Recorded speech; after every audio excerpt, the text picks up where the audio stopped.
what I'm concerned about for the United States of America is, as this corruption manifests over the course of the next 4 years or so, the people are going to become more and more radicalized because they're going to be pissed off, feeling the suffering from the corruption of the political class. That I'm really worried that we're going to arrive in the same place that Germany arrived at in the late 1920s, where they choose between hardcore communism or hardcore fascism. And I'm trying to advocate for this other alternative way, which is like a much less fucked up version of either. No, and you don't realize how possible that actually is. So the Weimar Republic, I had never heard of that until very recently. Do you want to kind of debrief so on Weimar what that Republic is? was basically the government of Germany during the Roaring '20s, after World War I, and they printed the hell out of their money to the point where you had to have like a wheelbarrow of cash to buy a loaf of bread. It was that bad, and people were using money as wallpaper and kindling for fire. It was so worthless. And it was called hyperinflation. Right now we have inflation in the United States. They had hyperinflation where like every day the prices would go up 10%. And so the entire economy collapsed. And as people suffered, that was when the communists came in and people were really listening to communism, like maybe this is the solution because whatever we got going on right now doesn't work. And the fascists simultaneously came in and they were very anti-communist because it was a Jewish conspiracy in their mind. And the Jews were responsible for the failures of World War I in the Nazi mind, right? And the Nazis basically just won the argument, convinced the German people that, no, we don't trust these commies because they're Jews and we hate the Jews. That was the idea. And so we're going to go fascist, which is socialist. It's kind of got elements of communism in it, but it's not Jewish. It's German, right? And so that's what happened after the Weimar Republic collapsed. Basically, the Nazis were able to get a foothold. And it wasn't like the United States of America and Germany at the time. They had like dozens of parties. It wasn't like a left-wing versus right-wing thing. It's easy for us to think about it like that because that's what we're accustomed to, and we like to think about communist versus fascist. But there were like a shit ton of parties represented in Germany at the time. And what happened was the Nazis kind of eked their way into leadership, and all of the other parties were at a gridlock. And it was the Nazis were enough to just be so important to, shifting the vote either way on issues that they ended up getting all the leverage. And when the government collapsed, they were basically the only ones left standing, and so they just took it all. I mean, we're very close to experiencing this, and I believe that history is cyclical, not linear. And so I think we see a lot of things repeat or at least rhyme. I think what we're seeing right now in the 2020s is very similar to what was happening in the world in the 1920s. And I'm very concerned that should we experience a collapse over the next 4 or 5 years, that we're going to wind up either choosing between being communist or fascist. And I really don't want either of those things. And the main difference is just private business.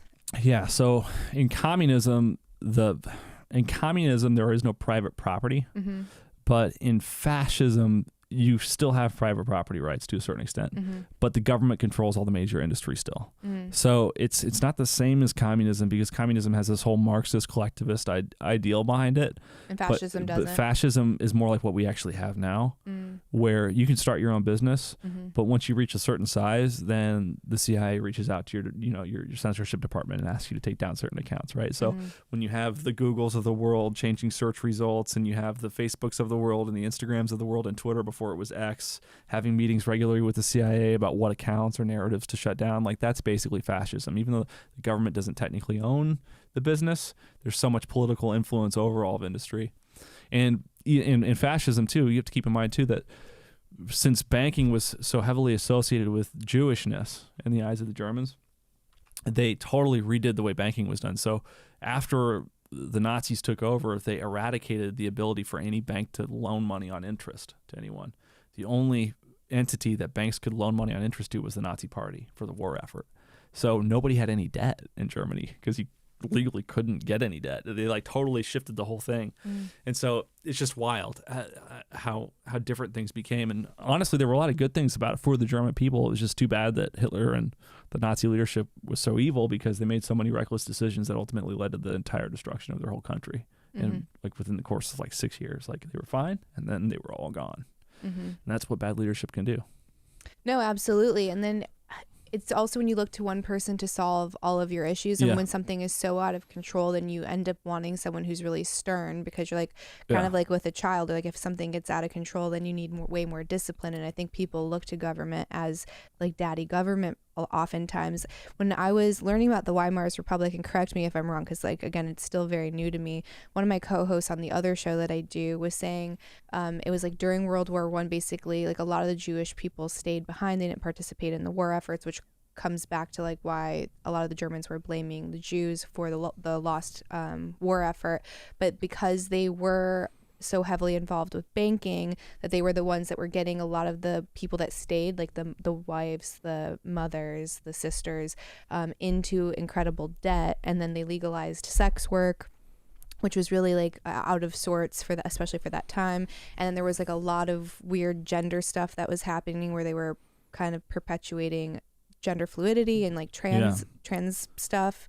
So these people come back from war, and then like their wives are in debt. Wives have mustaches, and then they're like really particular about their mustaches, and then suddenly they have the mustache. Oh God! And then they all escalated from there, and that's the Weimar Republic. So I think it's kind of correct, but also kind of not correct. So I believe that the claim that Jews did not fight in the war on behalf of Germany has been pretty much debunked. Okay. I actually think that if you were Jewish, you were more likely to be sent to the front, according to some of the studies that I've seen.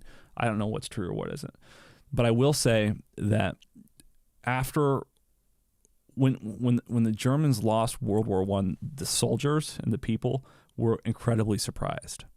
And it was sudden, and I don't believe that Germany had lost any territory. So it's like, how the fuck do we lose this war if we're the only country that hasn't lost ground, you know? And I think what happened was everybody looked around, like somebody from the inside must have like given the country away, because first of all, the Treaty of Versailles was trash. It was, Germany had to pay so much in reparations to the rest of Europe. It was like ungodly how much they had to pay. They were blamed for the start of the war, probably not even responsible. And it's like, we didn't even really lose. We didn't lose any ground. Like they were just like, what the fuck? So when they looked around, the only people that they saw that weren't really like German in their eyes were the Jews. Like, these are the only people among us who aren't like truly German, right? They must have been the ones responsible. Like, they're the ones that wouldn't give a fuck about us, right? And I think that's how it started. I don't actually think it had to do with a lot of these arguments against the Jews. I think came after the sentiment was established, and they're like looking for shit. Like, did you really go to the front? Were you really in the war? And yes, they were involved in banking, but I don't know. Like, you have to be careful. It's kind of like a chicken versus the egg, or egg. Yeah, which came first, chicken or the egg? And, which is, you know, pertinent because you have chickens now. I do. Right, I do. right. Yeah. And which came first? The egg, right? The egg. Yeah. Right. Okay. So, I think that a lot of these claims about what the Jews did in the 1920s and after World War I were actually largely fabricated out of response of just distrust that the Germans had for anybody that wasn't German. But I could be wrong. Okay. Yeah. I'm not as anti-Semitic as some of my counterparts. Yeah. You know, I'm not pro-Israel by any means, but I only care about America. So I'm not going to spend any time hating or loving anybody else.